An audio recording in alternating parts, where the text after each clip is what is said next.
Oke teman-teman, kembali lagi ke channel ini dan jangan lupa subscribe. Ya, software yang saya gunakan untuk SQL Server ini versi yang terdahulu. Sekarang sudah ada versi yang 2019. Di sini saya pakai SQL Server 2008 dan database yang saya backup di sini adalah dari versi 2000. Jadi nanti silahkan di-download saja, sudah saya sertakan link dari SQL Server ini di Google Drive, atau ada yang mau mencoba versi yang lebih baru, silahkan. Dan sebetulnya ada proses instalasi yang perlu Anda ikuti, juga nanti saya sertakan di dokumentasinya, supaya ketika menginstal tidak terjadi error. Jadi ada satu file MSI installer yang perlu Anda install setelah Anda melakukan instalasi SQL Server 2008 ini, supaya di situ database-nya bisa kita explore. Jadi di sini untuk server type-nya kita pakai yang database engine, kemudian server name-nya kita pakai sesuai dengan ketika instalasi kita pakai instance apa namanya di situ. Dan kalau waktu instalasi ini bisa memilih pakai Windows Authentication atau SQL Server Authentication. Ya, kalau saya pakai Windows Authentication. Dan sebetulnya kalau mix mode di sini bisa kita pilih, ya ini loginnya sebagai SA dan passwordnya ketika kita buat di dalam proses instalasi. Jadi username-nya bukan root atau admin ya, tapi SA. Itu server authenticator. Kita bisa cek di bagian database ya. Kalau di sini teman-teman baru membuat database baru, itu bisa diklik new database. Dan setelah itu ya nanti di dalam dokumentasi silahkan diikuti cara membuatnya. Yang perlu disetting sebetulnya hanya initial size-nya, yaitu berapa, terus auto growth-nya itu berapa. Ya, jadi biasanya di sini saya setting 1 GB dan auto growth-nya di sini kita setting 250 MB. Jadi setiap penambahan akan menambah 250 MB. Dan yang perlu kita lakukan, karena ini database-nya sudah ada data dummy-nya, ini bisa kita masuk di bagian task nanti, dan di situ kita bisa pilih restore database, dan kita pilih nama filenya. Jadi kita pilih yang from database ya, kemudian atau from device di situ. Kalau from database ya di sini bisa kita pilih database yang sudah pernah kita buat. Kalau from device ini yang dari file. Di situ bisa dipilih ya file yang nanti saya sertakan, silahkan di-download. Yang besarnya sekitar 1 GB karena tadi kita mendesainnya untuk 1 GB. Dan di situ di bagian option, nah di sini kita pilih dulu ya untuk restore source-nya. Jadi harus dipilih memang filenya di sini baru bisa dipilih option-nya. Ya, misalnya di sini saya letakkan di filenya, ekstensinya dibuat .bak seperti itu. Jadi harus dipilih dulu baru kita bisa pilih option. Nah, di sini untuk pilihan override the existing database itu juga harus dicentang supaya struktur yang sudah dibuat itu bisa kita override ya dengan struktur backup yang kita punyai. Karena saya sudah melakukan backup, proses ini akan saya skip. Kalau Anda tinggal oke aja di situ. Jadi ini struktur database di mana saya mendesain prosedur yang ada. Jadi kalau Anda penasaran, di situ bisa Anda coba. Ini Anda pindahkan struktur database yang Anda punyai ini dengan struktur yang Anda punyai di MySQL ya. Jadi kita bisa pakai tools-tools tertentu, nanti akan saya jelaskan juga di tools mapping untuk database ya. Tools ini akan sangat powerful kalau Anda punya beberapa source database, itu bisa Anda lakukan transfer. Dan di sini kita bisa melihat ada beberapa struktur ya. Yang pertama adalah tables di situ.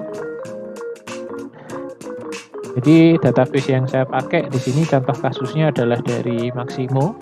Maximo itu merupakan salah satu enterprise application ya. Jadi di situ ada beberapa modul-modul yang bisa kita coba.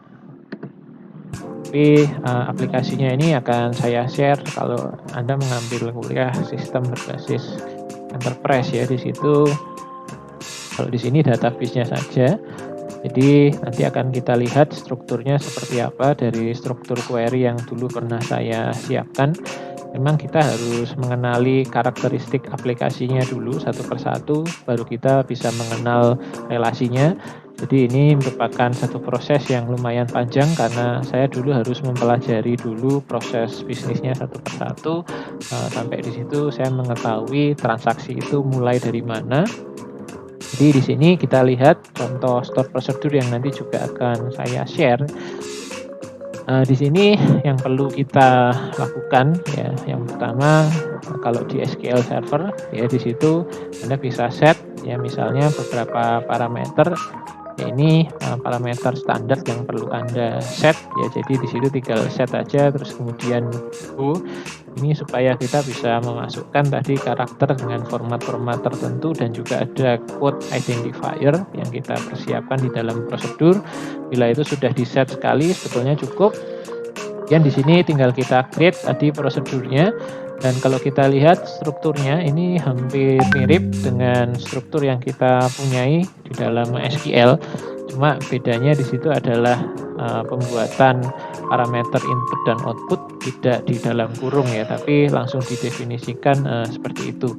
Jadi ini contohnya yang pertama kita bisa menghitung lead time ya. Jadi apa itu lead time nanti akan saya jelaskan juga dari struktur database yang akan kita punyai di sini.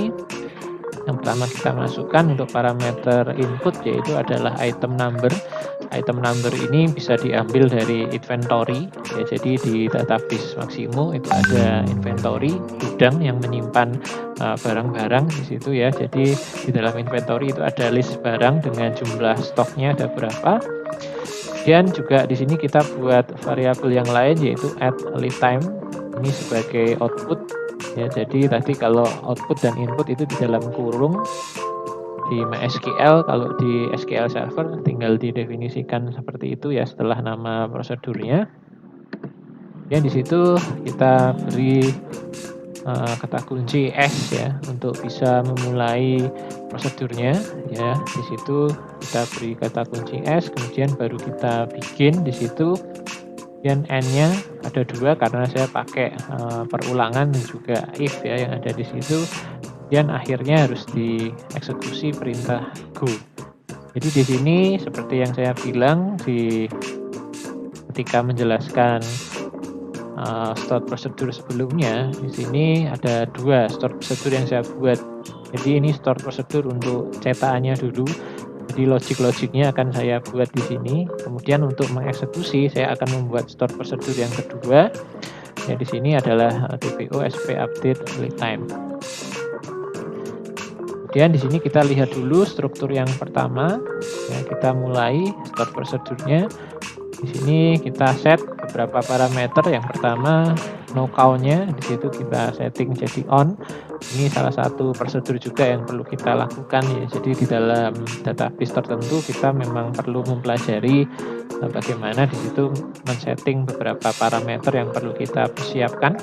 Kemudian ini adalah variabel utama kita yaitu lead time. Sebetulnya cara ngesetnya hampir sama ya dengan yang di SQL. Kemudian yang saya persiapkan di sini, ini adalah query yang cukup panjang yang tadi saya bilang saya harus mempelajari dulu struktur aplikasi dari Maximo ini supaya saya bisa melakukan query yang cukup panjang ini. Jadi saya jelaskan aja di sini prosesnya. Kalau Anda penasaran, Anda sekali lagi bisa mengecek satu persatu.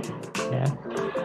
Ini ada beberapa singkatan dari database-nya yang perlu Anda ketahui.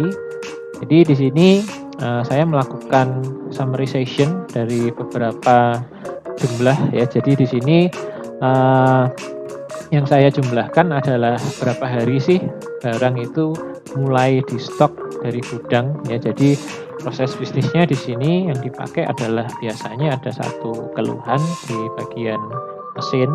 Ini karena sering dipakai di perusahaan-perusahaan yang di-drive oleh maintenance ya. Jadi sebetulnya SI kemarin saya jelaskan bisa dibagi dua.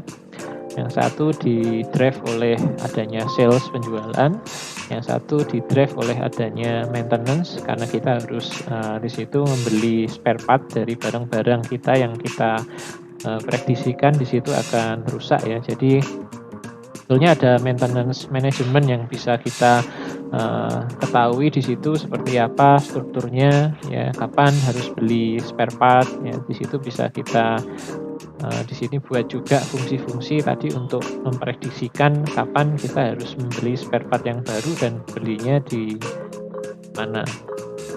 Dan di situ ya ini satu struktur yang kita pakai. Di sini ada juga satu perintah yang bisa kita gunakan. Ini fungsi bawaan di SQL Server. Kalau di MySQL kita bisa cari fungsi setaranya. Jadi yang kita hitung di sini adalah perbedaan hari dari tanggal. Ya, jadi di situ saya memasukkan beberapa parameter. Yang pertama adalah day-nya, itu saya mengeluarkan dalam format apa, bisa day, kemudian juga bisa month, dan juga bisa year ya. Jadi di situ saya keluarkan berapa hari. Kemudian yang saya masukkan di situ ada dua, mulai dari pembelian. Jadi PR itu adalah purchase requisition. Issue date adalah pertama kali kita di situ merequest pembelian karena ada keluhan tadi. Kemudian di sini ada material receive transaction. Jadi di situ adalah singkatan material receive transaction. Jadi kapan di situ material mulai di receive di gudang itu membutuhkan satu jeda waktu ya. Ini transaction date. Jadi sebetulnya kalau Anda penasaran field apa yang dipakai di sini, itu bisa langsung Anda select di bagian SQL-nya. Jadi kita bisa lihat strukturnya di sini ya. Kita bisa klik kanan, new query. Kita select di situ misalnya dari PR ya. Kita execute. Nah, di sini ada beberapa field yang bisa Anda pelajari ya. Yang pertama di sini purchase requisition number, dan di situ ada issue date-nya. Tadi ini yang kita ambil ya, issue date-nya kapan di situ pertama kali barang di request untuk dibeli dari supplier. Kemudian di situ ada panjang ya, ada field yang lain. Dan selain itu ya, kalau di SQL Server ini kita bisa menggunakan kombinasi kontrol spasi ya. Di situ akan muncul semua tabel-tabel yang nanti bisa kita select. Yang kedua ini yang akan saya select adalah material receive transaction.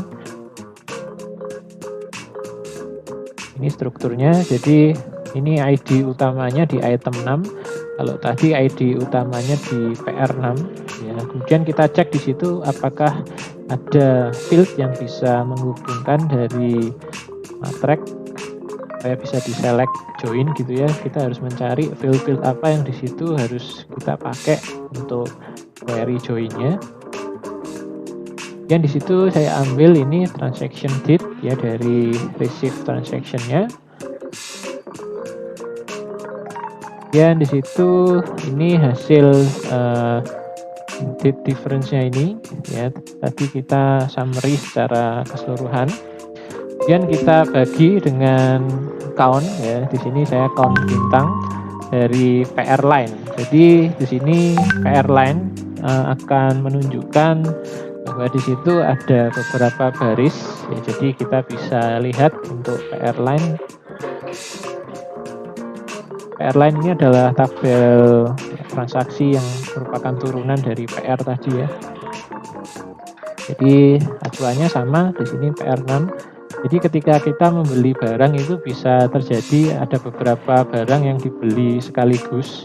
Ya, jadi perlu kita hitung di PR line itu ada berapa baris dari transaksi yang tadi kita pilih ya. Jadi misalnya pertama kali kita masukkan PR6-nya, di situ ada beberapa variasi ya. Ada beberapa transaksi.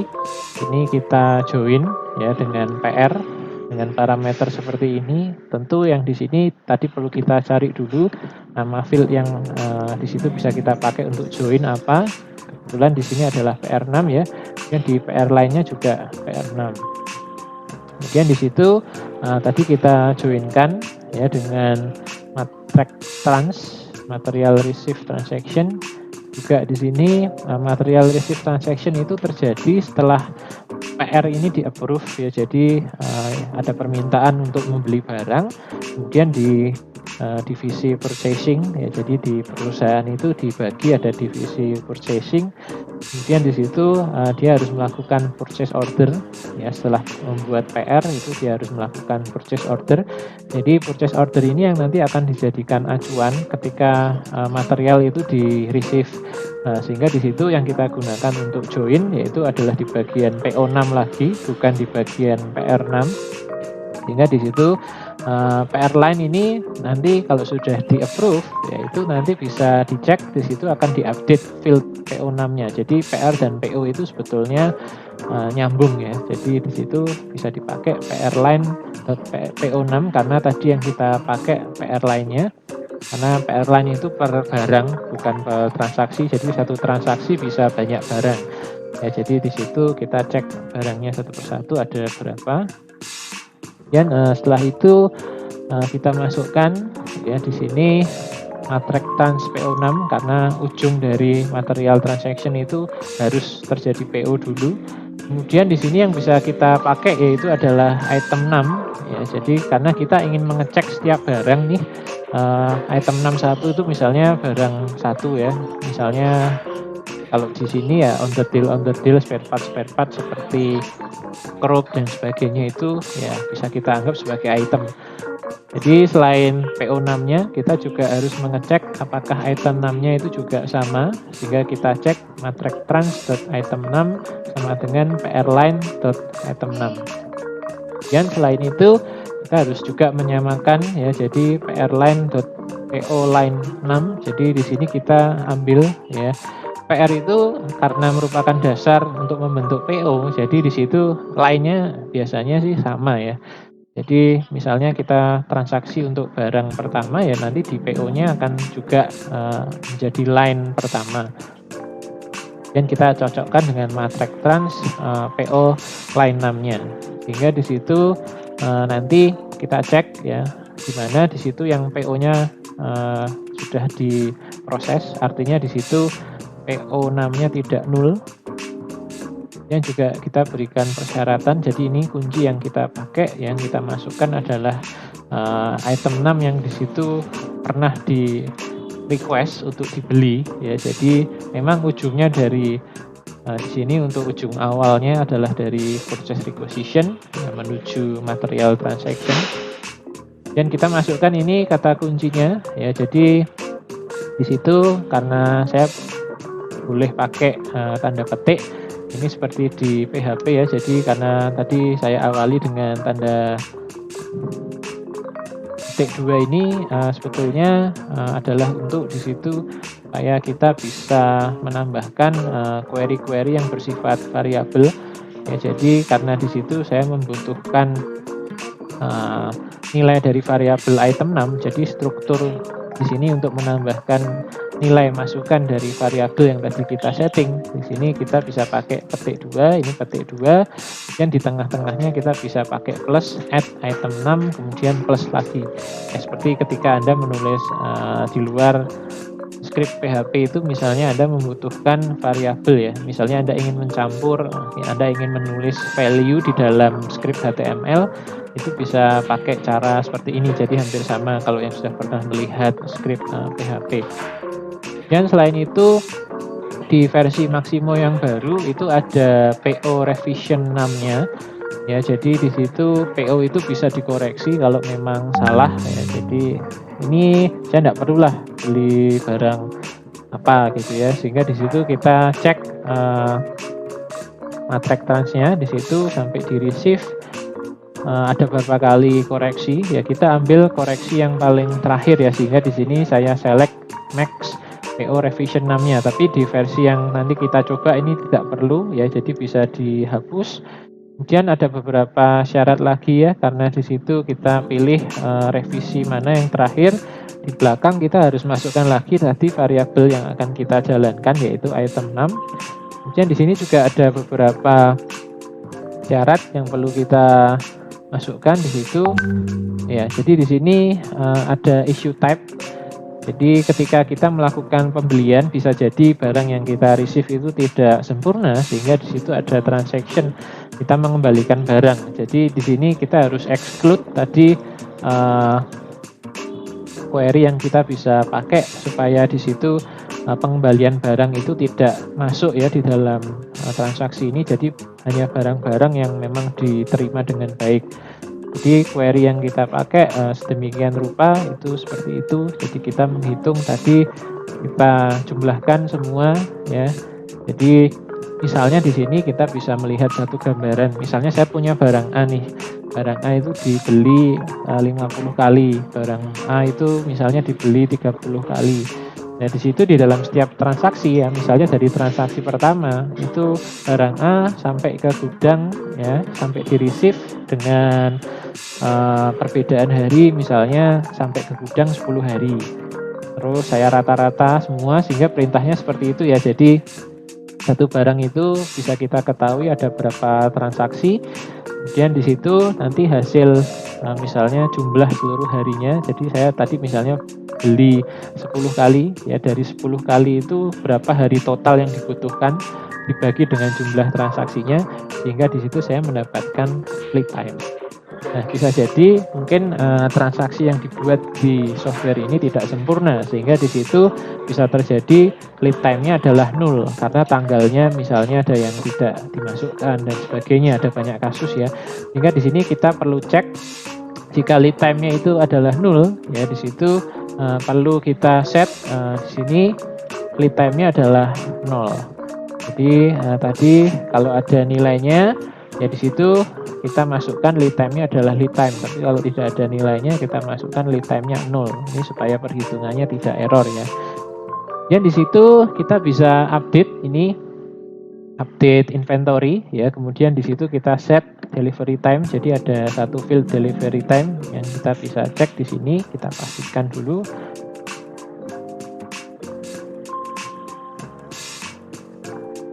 Ya, kalau belum ada di situ bisa dibuat field tambahan, yaitu delivery time yang mungkin belum tersedia, tapi kita harus pastikan dulu sebetulnya di situ apakah fieldnya tersedia. Kalau fieldnya tersedia baru stored prosedur ini bisa dijalankan gitu ya. Fieldnya belum tersedia karena ini versi yang lama, sehingga di situ perlu kita tambahkan. Ya, proses penambahan tabel itu bisa kita buat, kita bisa langsung ya di situ memasukkan variabel yang kita butuhkan. Jadi di sini saya membuat field di luar transaksi ya, aman, sehingga di situ tidak mengganggu transaksi. Saya buat satu field baru khusus untuk menghitung ya. Ini bisa saya pilih tadi di inventory ya, di bagian columns. Nah, di sini saya bisa new columns ya, saya tambahkan. Jadi misalnya apa fieldnya, jenisnya apa, boleh 0 atau tidak ya. Kita kembali dulu ke sini. Kalau belum ada silahkan dibuat. Ini field delivery time-nya nanti kita setkan di lead time. Dan di situ ada juga nanti where item 6 karena ini acuan kita. Jadi sekali lagi supaya kita nanti bisa mengiterasi di seluruh item yang kita punyai. Ya di sini kita masukkan lagi where item 6 sama dengan variabel yang nanti kita masukkan. Jadi ini bersifat cetakan ya. Inputannya ini bersifat cetakan dan nanti akan kita eksekusi di dalam prosedur yang kedua. Dan di sini kita bisa tadi menanamkan algoritma perhitungannya. Ya, jadi kita bisa buat parameter di sini. Sebetulnya ada rumus yang harus Anda baca dulu di store management ya. Jadi supaya Anda tahu rumus aslinya itu seperti apa. Jadi di sini ini sudah rumus yang sudah disetujui. Jadi perusahaan perlu meeting dulu sampai bisa menyetujui tadi rumus yang kita pakai di sini apakah sudah sesuai standar atau belum ya. Karena standar di perusahaan yang lain bisa berbeda juga misalnya. Ini bisa kita setting lead time-nya, kita cek ya. Kalau lebih dari 90 itu set availability-nya adalah A. Kemudian di situ kalau lead time-nya antara 90 sampai 30 Nah, di sini set availability-nya bisa kita set B. Kemudian nanti kalau lead time-nya kurang dari 30, ini set availability-nya C. Ya, jadi itu adalah patokan nilai yang dipakai perusahaan. Kita bisa ABC analisis ya di sini, apakah barang itu termasuk kategori A, kategori B, atau kategori C. Ya, nanti bisa kita clustering, kita kelompokkan. Ya, di sini sekali lagi ya, nanti kita siapkan satu field yaitu availability untuk bisa kita set. Misalnya di situ A, ini B. Dan kalau di situ lead time-nya 0 ya kita masukkan C ya. Jadi dari segi availability ini kita bisa tahu ya barang mana yang di situ sering dibeli, sering dibutuhkan. Itu akan masuk ke kategori A ya. Ya sekali lagi proses penilaian dari masing-masing perusahaan itu bisa berbeda-beda ya. Artinya harinya ini yang dijadikan pacuan di situ bisa berbeda-beda. Kemudian di situ ya tadi kita cek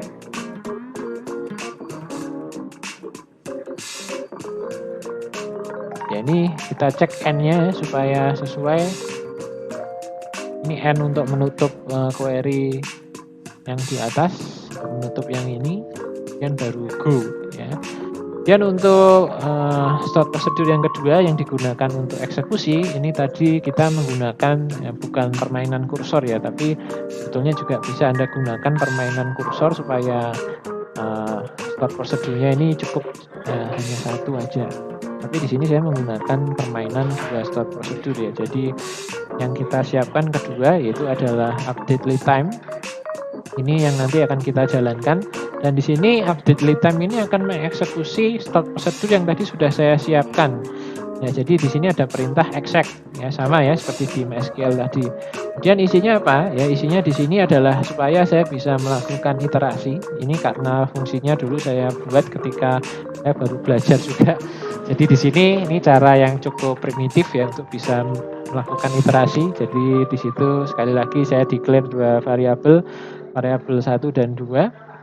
Kemudian saya set variabel 1 itu 1, kemudian saya set variabel 2 itu jumlah seluruh barang yang ada di inventory saya ya. Jadi di situ supaya saya bisa mengiterasi sampai sejumlah barang yang saya punya di inventory, ya di sini saya siapkan untuk variabel 2-nya. Kemudian di situ saya pakai while tadi ya. Jadi while-nya di situ yang saya pakai adalah sampai variabel 2 ini nanti akan saya iterasi di dalam while-nya itu lebih besar dari variabel 1 ya. Artinya ini sama seperti kita menulis perulangan ya. Kita jalankan dari mulai 1 sampai sejumlah barang yang ada di inventory. Kemudian di situ bikin ya, setelah itu kita select. Ini select sederhana ya. Jadi di situ kita kurangi. Tadi kalau variabel 2 itu misalnya jumlah barangnya ada 1000, ya, sekarang kita kurangi 1 supaya nanti hasilnya kita bisa menghitung ya, ini dari mulai barang yang paling baru dulu ke barang yang paling lama. Kemudian di situ kita declare ya, ada lead time, ada pilih item 6 ya, di situ nanti yang kita gunakan untuk membantu melakukan eksekusi. Jadi untuk set pilih item 6 di situ kita set, ini kita select item 6 dari inventory ya. Kemudian di situ kita cek apakah inventory ID-nya adalah sesuai dengan yang kita masukkan di variabel 2. Jadi karena saya membutuhkan semua barang yang ada di location warehouse 1, sedangkan ini adalah query utama untuk bisa kita jalankan ya, tadi untuk memilih item 6 yang akan kita iterasi ya. Jadi saya select semua item 6 yang ada di situ ya. Saya masukkan ini variabel 2-nya, seolah-olah di sini query ini akan dijalankan kalau barangnya ada 1000 ya 1000 kali. Kemudian baru kita eksekusi ya. Di sini eksekusi tadi fungsi prosedur yang sudah kita buat sebelumnya ya, karena di situ ada dua parameter ya. Yang pertama parameter untuk inputnya item 6 dan parameter untuk outputnya adalah lead time. Sehingga di situ juga kita setting seperti itu. Jadi yang pertama di sini kita masukkan tadi hasil select dari item 6-nya ya. Tadi karena saya iterasikan ya berarti nanti eksekusi ini akan dilakukan 1000 kali kalau barangnya juga ada 1000 ya. Jadi ini untuk item 61 dieksekusi, item 62 dieksekusi. Kemudian outputnya di situ ya kita definisikan ya. Jadi kita perlu isi outputnya adalah lead time-nya. Jadi ketika mengeksekusi kita tahu ada berapa barang yang di situ sudah berhasil diupdate lead time-nya. Jadi nanti misalnya keluar barang ke-1 lead time-nya 80, barang kedua lead time-nya itu 70 ya. Jadi di situ nanti akan keluar untuk memastikan juga apakah 80 itu betul masuk ke kategori A ya atau 70 itu masuk ke kategori B dan sebagainya. Jadi di situ perlu kita coba. Kemudian kalau ada output di situ perlu di-setting ini sebagai output. Jadi itulah kedua variabel atau kedua fungsi yang saya siapkan ya. Untuk pertama tadi store prosedur yang kita gunakan untuk cetakannya untuk menghitung. Yang kedua adalah untuk mengiterasi. Jadi saya harap contoh yang saya buat di sini bisa menginspirasi teman-teman sekalian untuk membuat contoh store prosedur yang lain. Jadi karena query ini akan saya eksekusi pada setiap pukul 8 malam sesudah tidak ada transaksi. Ya di sini query-nya akan saya panggil seperti kalau di Windows Anda bisa membuat script.bat gitu ya. Script.bat-nya itu memanggil query SQL ya. Kemudian setelah itu script.bat-nya ini didaftarkan di job ya. Jadi scheduler di Windows itu ada juga yang namanya job. Jadi Anda tinggal masukkan di job, nanti pasti dieksekusi di jam 8, Anda harus cetak reportnya. Jadi setiap kali mengeksekusi Anda bisa tambahkan batch script untuk melaporkan apakah hasil eksekusinya berhasil atau tidak. Ya kira-kira itu yang bisa saya tambahkan untuk store prosedur. Jadi di sini saya punya banyak contoh ya, teman-teman bisa juga eksplorasi untuk field-field yang lain. Ya ini cara menghitungnya berbagai macam. Yang kedua di sini ada delivery time ya. Jadi delivery time ini nanti Anda cek ya dari field apa. Misalnya di sini dari field inventory ya. Jadi di situ langsung muncul delivery time-nya berapa ya.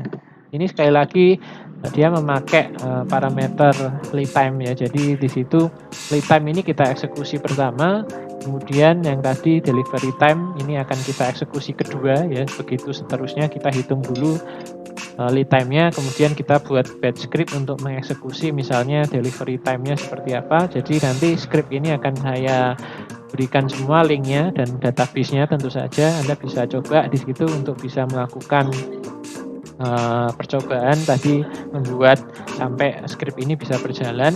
Karena di sini ada beberapa parameter yang perlu disesuaikan ya. Tadi misalnya revision name-nya itu bisa Anda hapus. Jadi Anda bisa trial and error di situ bagaimana supaya field tadi delivery time, lead time itu bisa terisi. Ya itu adalah tugas Anda. Jadi di sini saya bisa memberikan gambaran kira-kira contoh store prosedur yang nyata itu seperti apa sehingga nanti bisa Anda pakai. Ya, sekian, terima kasih atas perhatiannya.